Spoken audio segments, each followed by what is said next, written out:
I'm going to give them a moment to exit the room because I don't want to give away any surprises for the children who are here.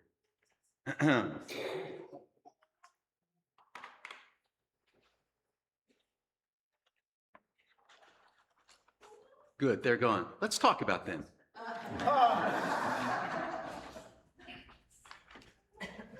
My son had his first sweetheart and his first breakup. No, that's not quite right. Nobody goes through a first breakup.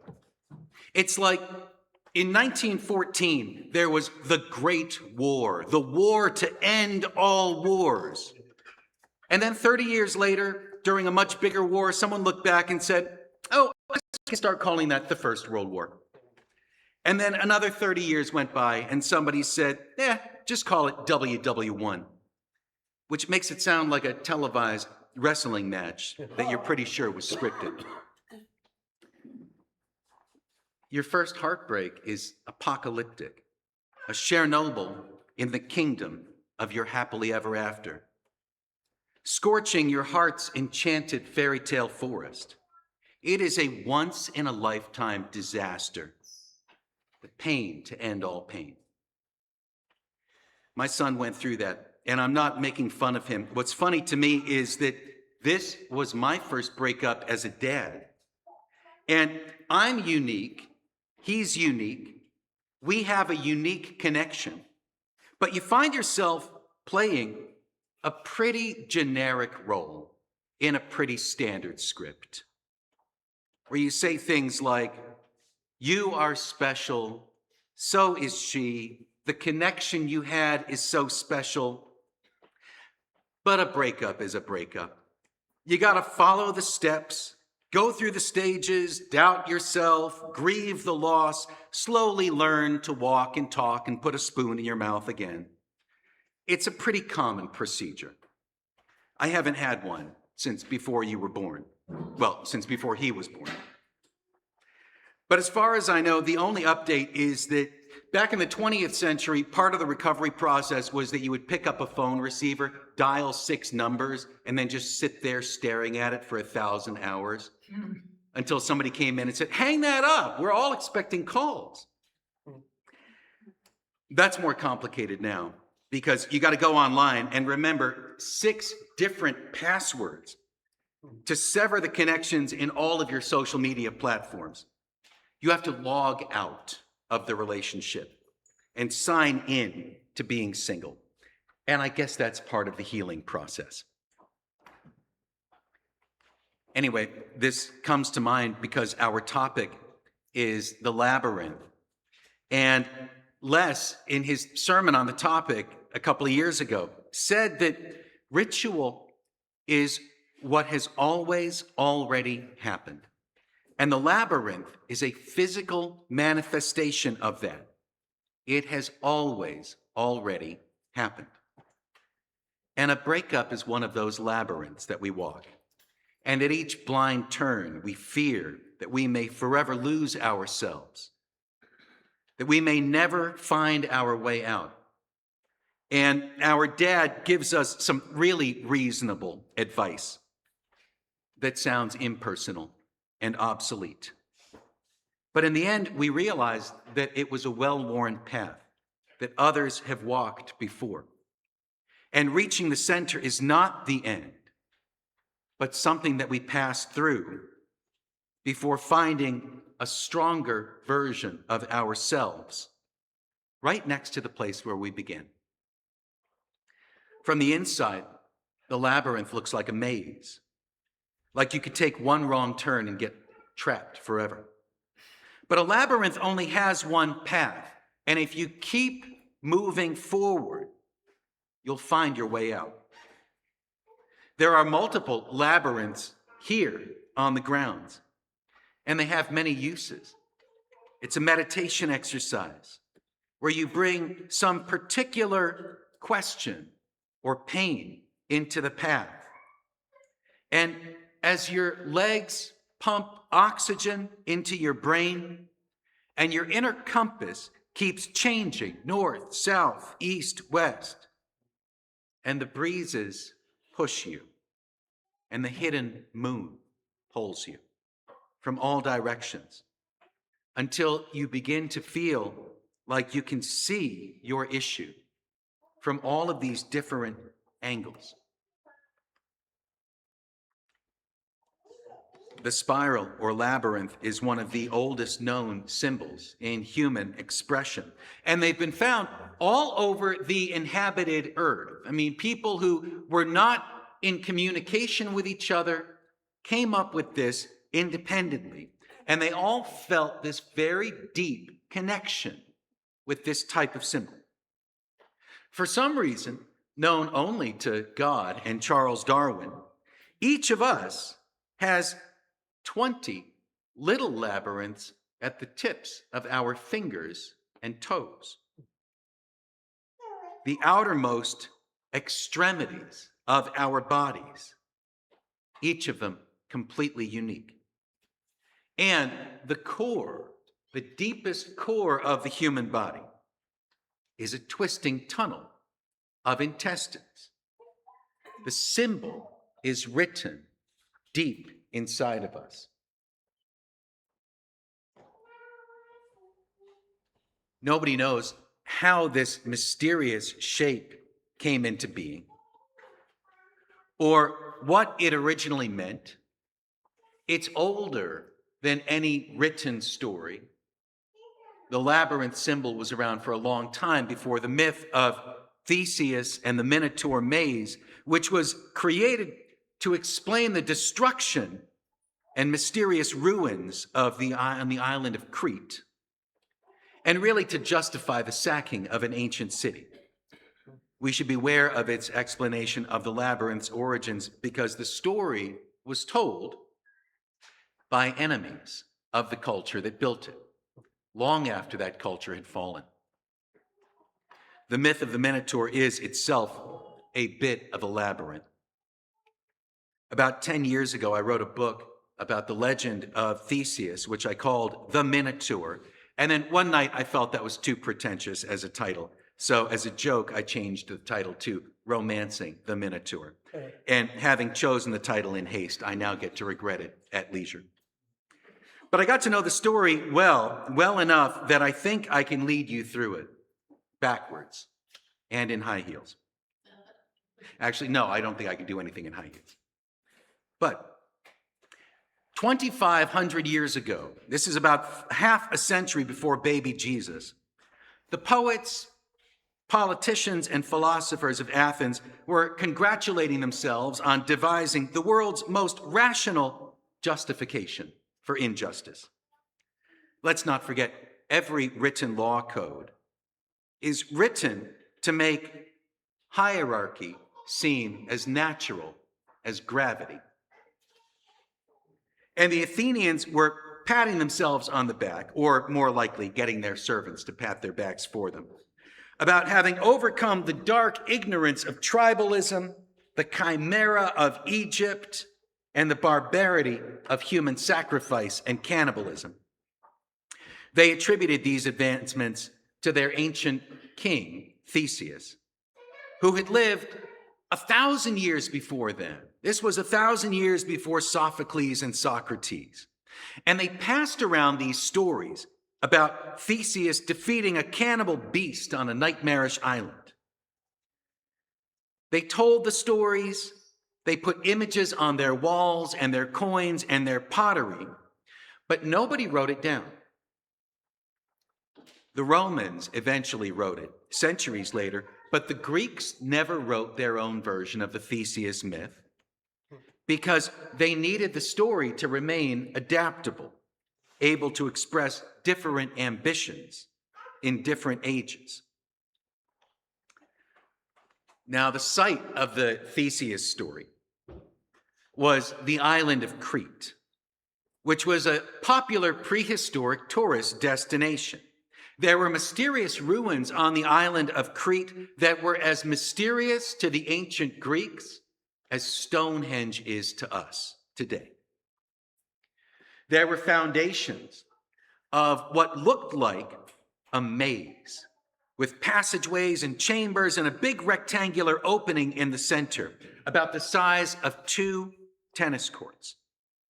Now they knew that Theseus had come to this island in its heyday and that he'd won some kind of bullfight. So they set the battle with this cannibal chimera monster inside of this, what they thought was a maze. Why had Theseus come? Well, the guy was basically a pirate, but it sounded better to say that he had come to rescue someone, a bunch of Athenian teenagers who had been sent there to be sacrificed. And the priestess who helped him to get through the maze, and then he kidnapped her and dumped her on an island where she hanged herself, was recast as a princess in rebellion against her own people and customs. Clearly a sign that Theseus was a good guy. How had the bull-headed monster come about? Well, that became kind of a dirty joke about the Greek gods punishing these islanders by driving them into insane bestiality. Well, that was their story.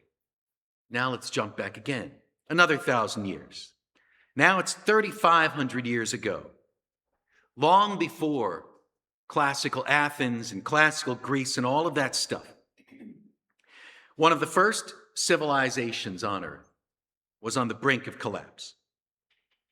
The people of Crete had built this multi-story apartment complex and shopping mall back when the Greeks were still in the trees and caves. What we're looking at here actually is the floor plan, the last ruins of a city that was called the Labyrinth. And the city was this multi-story apartment complex, and if you can imagine, it had light wells with mirrors so that the natural sunshine could light all of these interior rooms. It had the world's first flushing toilets with wooden seats. It was a place where the arts flourished. While Egyptians built stiff monuments, the people of Crete specialized in wall frescoes that gave the impression of fluid motion. And at the heart of the city, this rectangle there in the center, that was a sporting arena where they played the bull game, which was not a bullfight, but a sort of dance, where a bull and an acrobat would charge at each other. And just as the bull lowered its head to gore this person, the acrobat would leap up, grab the horns, and flip over the bull's back to try to land on their feet behind it. And they did this in their underwear. We know this because the people of Crete, one of their favorite things to put on their wall decorations was these elaborate pictures of this bull dance. Then at the end of the bull dance, the bull would be brought to the center and sacrificed by their high priestess, and then it would be fed to all of the people of the city as this big barbecue party. The city was built like a beehive, and the high priestess of the city was its queen. The name of this city, Labyrinth, came from the nation's symbol, which was a double-headed axe, not a battle axe, but a double-headed axe used for harvesting barley. And this was in the Lepidoptera shape of a butterfly, a symbol of peace between the plant and animal worlds, and a sign of metamorphosis. Plato's myth of Atlantis may have been based on a garbled recollection of this utopian city experiment, and then it got smashed by a tidal wave. After that, the pirates from the mainland invaded. That's how King Minos took charge, and the city run by priestesses fell into the grip of a possessive and greedy king. And then apparently came the younger pirate, Theseus, who kidnapped the next in the line of priestesses, breaking the chain, and the whole thing came to an end. I do wonder if he may have had to dance or fight with a bull in the ruins of this bull court, but that's only speculation. I know the story's like a bit of a maze, long before the height of Athenian smugness, when the ancestors of Aristophanes and Aristotle were picking fleas off each other's backs in a cave somewhere. Perfumed priestesses were running experiments in building beehive-like cities on the island of Crete and the valleys of Turkey. And the destruction of Crete by a tidal wave and the fall of Troy by trickery left an opening for the barbarians to become the self-congratulatory Spartans and Athenians, whom we call the ancient Greeks, with their pillars and togas and systematic child abuse and human trafficking. Then, after a few centuries, they wore their topsoil out and got bulldozed by the next wave of pirates, whom we call the Romans. The symbol of the labyrinth existed long before Theseus and the Minotaur. It's something that has always already happened. And yet, while the spiral dance remains the same, the meaning can keep adapting and evolving. And so the symbol of the labyrinth can be read as a reassurance of the cyclical nature of fertility, or as the soul's journey toward salvation, or as the ego's quest for individuality. Or it can be a maze where the little boy escapes from his maddened father in The Shining, or where the teenage girl gets inexplicable feelings from staring at David Bowie in leather pants. The fourth principle of Unitarian Universalism is a free and responsible search for truth and meaning. And right now, you might be searching for meaning in this widening gyre of things I've said, or simply feeling that I've searched for meaning irresponsibly. Well, I'm not going to tell you what it means, or what the labyrinth symbol means, because I don't think that this sermon should boil down to some diner placemat where the monkey finds the banana at the end of the maze. We all search for meaning. And the quest that we have and the meaning that we find depends on what we bring into it. The answer is not the same for all of us because we all bring different questions. And that means that even when we tread the same well-worn path, walking a labyrinth or listening to a sermon, we each get to go on our own journey of discovery. There are labyrinths on earth that humans have walked for thousands of years. And there are natural cycles and adventures in human life that we have shared for millions of years. And we don't have to say that's what it means for everyone, or everybody eventually finds the same thing in the middle of the maze, even if we look back and find that what we have gone through has been gone through before. We can feel lost in our labyrinths, and then over time, we gain insight, and we see someone else feeling trapped in the maze, and we say, you can get through this. Like watching someone you love deal with loss and grief. And you can't just straight up tell them, people have walked through this fire and survived it before. But you can at least have patience with them as they stumble through it. It reminds me of an old story. A father took his son for a drive because the boy was really sad, and the father really wanted to help talk him through it. And as they drove along, and as the father got to talking, he got so interested in the sound of his own voice and what he was saying that all of a sudden he realized, oh, oops, I think I just made an illegal turn. The son said, it's okay, Dad. The cop behind you just did the same thing. Thank you.